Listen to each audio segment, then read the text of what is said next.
Hello friends, आज मैं आपको बताऊंगा कि किसी भी तत्व की या किसी भी परमाणु की संयोजकता वैलेंसी को इजीली कैसे निकाल सकते हैं या कैसे ज्ञात कर सकते हैं। बड़ा आसान तरीका है। टॉपिक को देखिएगा, लास्ट तक आपका वैलेंसी टॉपिक कंप्लीट होगा। तो देखते हैं संयोजकता क्या होती है और संयोजकता का आवर्त में बाएं से दाएं और ऊपर से नीचे क्या वेरिएशंस होते हैं। संयोजकता का एक सिंपल सा मतलब होता है कि किसी भी परमाणु की जो बाइंडिंग पावर है, यानी परमाणु द्वारा सहसंयोजक बंध बनाने की क्षमता, सहसंयोजक कोवेलेंट सहसंयोजक बंध बनाने की क्षमता, the power of atom to form the covalent bond, क्षमता को हम कहते हैं उसकी संयोजकता, कि वो कितने बंध बना सकता है, वो उसकी संयोजकता कहलाती है। ठीक है, how many bonds a atom can form is called its valency, इसको हम उसकी संयोजकता कहते हैं। सिंपल सी बात है, संयोजकता जो प्रॉपर्टी है, आप इसको ऐसे भी कह सकते हैं कि संयोजकता का मतलब होता है आउटर मोस्ट शेल में इलेक्ट्रॉन्स या वैलेंस इलेक्ट्रॉन्स की संख्या। परमाणु कितने बंध बनाएगा, तो हम ये भी कह सकते हैं कि किसी भी परमाणु के बाह्यतम कोश में, किसी भी परमाणु के बाह्यतम कोश में उपस्थित इलेक्ट्रॉन की संख्या, उपस्थित इलेक्ट्रॉन की संख्या। ठीक है, क्योंकि जितने इलेक्ट्रॉन उसके बाह्यतम कोश में होंगे, आउटर मोस्ट शेल में होंगे, वो उतने ही बंध बनाएगा, और उतने ही बंध बनाएगा तो उसकी संयोजकता भी उतनी ही होगी। तो बाह्यतम कोश में उपस्थित, आउटर मोस्ट शेल में उपस्थित इलेक्ट्रॉन्स की संख्या को हम संयोजकता कह सकते हैं। या फिर हम यूं भी कह सकते हैं कि इनमें से कौन सा जो है प्रॉपर्टी इलेक्ट्रॉनिक कॉन्फ़िगरेशन पे बेस्ड है, तो अपन यूं भी कह सकते हैं कि यह इलेक्ट्रॉनीय विन्यास पर आधारित है। इलेक्ट्रॉनीय विन्यास, इलेक्ट्रॉनिक कॉन्फ़िगरेशन विन्यास पर आधारित है। ठीक है, it is based on electronic configuration. जो इलेक्ट्रॉनिक कॉन्फ़िगरेशन होगा उसका बाह्यतम कोश का, उस इलेक्ट्रॉनिक कॉन्फ़िगरेशन के अकॉर्डिंगली उसकी वैलेंसी यानी कि संयोजकता होती है। अब आपको मैं बताता हूं संयोजकता हम कैसे ज्ञात कर सकते हैं। ठीक है, तो ध्यान रखना कि एक मैं आपको ये डेफिनेशन भी बताऊं, क्योंकि एग्जाम में काफी बार पूछ लेते हैं विच स्टेटमेंट इज ट्रू। तो उसके लिए आपको ये ध्यान रखना है कि कोई भी परमाणु कितने हाइड्रोजन से जुड़ेगा, क्योंकि हाइड्रोजन एक संयोजी परमाणु है, तो एक संयोजी होने का मतलब एक इलेक्ट्रॉन से बंध बनाएगा परमाणु। तो अपन यूं कह सकते हैं कि कोई परमाणु जो है, परमाणु द्वारा या परमाणु से जुड़े हाइड्रोजन की संख्या, ठीक है, क्योंकि हाइड्रोजन एक संयोजी है, हाइड्रोजन परमाणुओं की संख्या। और अगर आप ऑक्सीजन के रेस्पेक्ट में बात करते हो, ठीक है, ऑक्सीजन द्विसंयोजी होता है, डबल बॉन्ड बनाता है, तो या तो ये कह दो कि परमाणु से जुड़े हाइड्रोजन परमाणुओं की संख्या, या आप कह सकते हो ऑक्सीजन परमाणुओं की संख्या का आधा, क्योंकि ऑक्सीजन डाइवेलेंट होता है, द्विसंयोजी होता है, तो ऑक्सीजन परमाणुओं की संख्या का आधा भी क्या होता है, उसकी संयोजकता होती है। परमाणुओं की संख्या का आधा संयोजकता कहलाती है। ठीक है, संयोजकता होती है। तो संयोजकता हाइड्रोजन के रेस्पेक्ट में कितनी होगी, हाइड्रोजन के रेस्पेक्ट में होगी जितने हाइड्रोजन के परमाणु हैं। ऑक्सीजन के रेस्पेक्ट में कितनी होगी, जितने ऑक्सीजन के परमाणु है उसका आधा, क्योंकि ऑक्सीजन डाइवेलेंट होता है। ठीक है, आवर्त सारणी में पीरियोडिक ट्रेंड क्या है इसका, तो ध्यान रखना कि आवर्त सारणी में जब हम बाएं से दाएं चलते हैं, ठीक है, तो संयोजकता जो है वो पहले तो 1 से 4 तक क्या होती है, बढ़ती है। 1 to 4 तक, 1 से 4 तक बढ़ती है, और उसके बाद संयोजकता क्या होती है, 4 के बाद यानी कि 5 से लगा के 8 तक संयोजकता क्या होती है, घटती है। तो पीरियोडिक टेबल में बाएं से दाएं चलने पर संयोजकता पहले बढ़ेगी 1 to 4, उसके बाद में 4 to 1 या 4 to 0, लास्ट में अक्रिय गैसों की संयोजकता 0 होती है, तो 0 तक जाएगी। ठीक है, ये किसके रेस्पेक्ट में मैंने बताया है, ये बताया है हाइड्रोजन के रेस्पेक्ट में, कि हाइड्रोजन अगर परमाणु हो तो संयोजकता 1 से 4 तक बढ़ती है और 4 के बाद घटती है। लेकिन अगर परमाणु ऑक्सीजन है तो ध्यान रखना कि आवर्त में बाएं से दाएं चलने पर संयोजकता 1 से 7 तक बढ़ती है। ठीक है, ये पॉइंट इंपॉर्टेंट पॉइंट है। जब हम बाएं से दाएं चलेंगे तो संयोजकता 1 से 7 तक बढ़ेगी। किसके रेस्पेक्ट में, 1 to 7 बढ़ती है, 1 से 7 तक बढ़ती है। किसके रेस्पेक्ट में बढ़ती है, ये है ऑक्सीजन के रेस्पेक्ट में। ठीक है, इन विथ रेस्पेक्ट ऑक्सीजन 1 से 7 बढ़ेगी, हाइड्रोजन के रेस्पेक्ट में 1 से 4 बढ़ेगी, फिर घटेगी। क्लियर। अब संयोजकता किस परमाणु की या किस तत्व की संयोजकता क्या होती है, तो उसके लिए आप कुछ पॉइंट ध्यान रखना। सबसे पहली बात, point number 1 for S block, अगर आपका तत्व एस ब्लॉक का है तो एस ब्लॉक के तत्व की संयोजकता कितनी होगी, जितने उसके आउटर मोस्ट इलेक्ट्रॉन है। ठीक है, वैलेंसी संयोजकता जो उसकी है, valency is equal to outer most electrons, outer most electron. जितने आउटर मोस्ट इलेक्ट्रॉन है एस ब्लॉक में वो उसकी संयोजकता होती है, और एस ब्लॉक में दो ही हो सकते हैं, या तो NS1 या NS2, यानी कि संयोजकता या तो एक होगी या दो होगी, क्योंकि ये आते हैं फर्स्ट में, फर्स्ट ए और सेकंड ए। फर्स्ट ए का इलेक्ट्रॉनीय विन्यास NS1 होता है और सेकंड ए का होता है NS2। तो इसके बाह्यतम कोश में एक इलेक्ट्रॉन है, इसका मतलब इसकी संयोजकता एक होगी। क्षारीय धातुओं की और क्षारीय मृदा धातुओं की संयोजकता दो होगी, क्योंकि इनके बाह्यतम कोश में दो इलेक्ट्रॉन होते हैं। क्लियर। अब बात करते हैं पी ब्लॉक की वैलेंसी क्या होगी।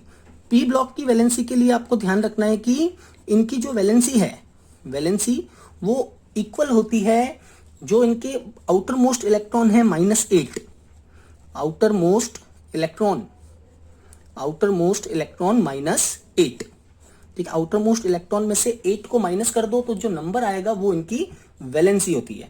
ठीक है, जितने भी आउटर मोस्ट इलेक्ट्रॉन है -8 कर दीजिए, या sometimes it is equal to outer most electrons, जो भी आउटर मोस्ट इलेक्ट्रॉन है उसके बराबर। क्लियर। जैसे मैं बात करता हूं, अपन बात करते हैं जैसे क्लोरीन है। ठीक है, तो क्लोरीन का आउटर मोस्ट कॉन्फ़िगरेशन या बाह्यतम कोश में जो इलेक्ट्रॉन होते हैं वो होते हैं 287 है ना, और 7 यानी कि बाह्यतम कोश में 7 इलेक्ट्रॉन है, तो हम कह सकते हैं 7 - 8 इज इक्वल टू 1। तो इसकी वैलेंसी 1 होती है।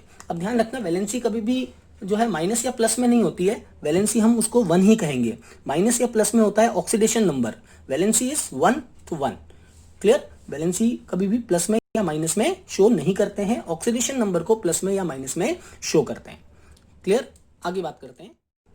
तो पी ब्लॉक के एलिमेंट्स के अंदर वैलेंसी होती है आउटर मोस्ट इलेक्ट्रॉन्स -8 और sometimes it equal to outer most electron. तो मैं दोनों ही लिख देता हूं, आउटर मोस्ट इलेक्ट्रॉन -8 और valency is equal to outer most electrons. अब आपको कब कौन सा यूज करना है उसके लिए देखिए, आपको एक सिंपल सा जो है तरीका ध्यान रखना है कि ये आउटर मोस्ट इलेक्ट्रॉन के बराबर कब होगी या आउटर मोस्ट इलेक्ट्रॉन से -8 कब होगी। तो जब ध्यान रखना, नंबर ऑफ वैलेंस इलेक्ट्रॉन्स जो हैं वो इक्वल टू या लेस देन 4 हो। ठीक है, लेस देन और इक्वल टू 4 हो, उस कंडीशन में तो वैलेंसी किसके बराबर होगी, उस कंडीशन में वैलेंसी बराबर होगी उसके बाह्यतम कोश के इलेक्ट्रॉन आउटर मोस्ट इलेक्ट्रॉन के बराबर होगी। आउटर मोस्ट इलेक्ट्रॉन बाह्यतम कोश के इलेक्ट्रॉन के बराबर होगी। ठीक है, लेकिन जब वैलेंस इलेक्ट्रॉन का नंबर ग्रेटर देन 4 हो, 4 से ज्यादा हो, तब उसकी वैलेंसी हमको क्या लेनी है, तब उसकी वैलेंसी इक्वल होगी उसके outer most electron -8। Outer most electron -8, तब हम उसकी वैलेंसी में आउटर मोस्ट इलेक्ट्रॉन -8 करते हैं। ठीक है, जैसे मैं बात करता हूं बोरॉन से लगा के। ठीक है, बोरॉन से, तो ये है बेरिलियम के बाद boron, carbon, nitrogen, oxygen, fluorine और नियॉन। क्लियर। अब बेरिलियम, बोरॉन का आउटर मोस्ट कॉन्फ़िगरेशन जो है, बोरॉन का आउटर मोस्ट कॉन्फ़िगरेशन होता है 2-1 ना, 2 and 2-1, सॉरी, बोरॉन का इलेक्ट्रॉनिक कॉन्फ़िगरेशन होता है 2 and 3। ठीक है, 5। उसके बाद में कार्बन 2-4, उसके बाद में नाइट्रोजन 2-5, उसके बाद में ऑक्सीजन 2-6, फिर फ्लोरीन 2-7 और 2-8 नियॉन, है ना। तो आउटर मोस्ट कॉन्फ़िगरेशन ये मैंने लिखा है KLMN की टर्म्स में। जैसे बोरॉन में 5 इलेक्ट्रॉन है, तो पहला जो कोश है उसमें 2 इलेक्ट्रॉन होते हैं और बाकी K में 2 और L के अंदर जो है बाकी वाले इलेक्ट्रॉन L में है 3। इस तरह से ये इसका इलेक्ट्रॉनिक कॉन्फ़िगरेशन हो गया। आप चाहे तो 1s2, 2s2, 2p1 वाला इलेक्ट्रॉनिक कॉन्फ़िगरेशन भी यूज कर सकते हैं। ठीक है, अब इसमें देखिए आपकी बाह्यतम कोश में, है ना, बोरॉन में 3 इलेक्ट्रॉन है और 3 इलेक्ट्रॉन जो है वो 4 से कम है, लेस देन 4 या इक्वल टू 4 हो तो वैलेंसी आउटर मोस्ट के बराबर होती है। तो ये इससे कम है तो इसकी वैलेंसी क्या होगी, 3। जैसे कार्बन है तो कार्बन में इक्वल टू 4 है, 4 के बराबर है, तो वैलेंसी किसके बराबर होगी, आउटर मोस्ट इलेक्ट्रॉन 4 के बराबर। नाइट्रोजन में 5 है, इसका मतलब outer most electron is greater than 4, 4 से ज्यादा है, तो वैलेंसी क्या होगी, आउटर मोस्ट -8, यानी कि 5 - 8 3। ऑक्सीजन के लिए 2, फ्लोरीन के लिए 1 और नियॉन के लिए 0। तो एक और बात ध्यान रखना, अक्रिय गैसें जो होती है उनकी वैलेंसी यानी संयोजकता 0 होती है। आप यूं समझ लीजिए, अक्रिय गैसें किसी के साथ कोई बंध नहीं बनाती है, और अगर बंध नहीं बनाएगी तो उसकी संयोजकता 0 होगी, वैलेंसी 0 होगी। ठीक है, बात करते हैं डी ब्लॉक में। अब आपको क्या ध्यान रखना है डी और एफ ब्लॉक के अंदर। तो एक सिंपल लाइन है, वैलेंसी टॉपिक कंप्लीट करते हैं हम।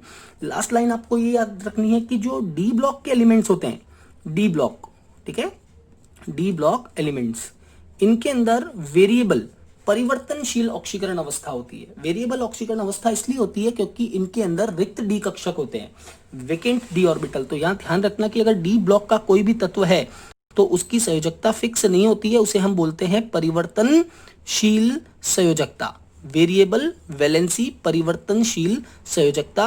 ठीक है, वेरिएबल वैलेंसी क्यों होती है? क्योंकि इनमें रिक्त डी कक्षक होता है, जिसकी वजह से ये अपनी संयोजकता का विस्तार कर सकते हैं वेकेंट डी ऑर्बिटल्स की वजह से। तो डी में आपको संयोजकता याद नहीं रखनी है, डायरेक्टली ऑक्सीकरण अंक याद रखते हैं। जैसे आयरन है Fe, तो +2 भी बनाता है, +3 भी बनाता है, तो ऑक्सीकरण अंक +2 भी हो सकता है और +3 भी हो सकता है। क्लियर? और लास्ट बात आपको ध्यान रखनी है कि F ब्लॉक के लिए संयोजकता कैसे डिसाइड करेंगे। तो एक ही ध्यान रखनी है बात कि F ब्लॉक जो एलिमेंट्स होते हैं उनकी संयोजकता फिक्स होती है और वो है 3।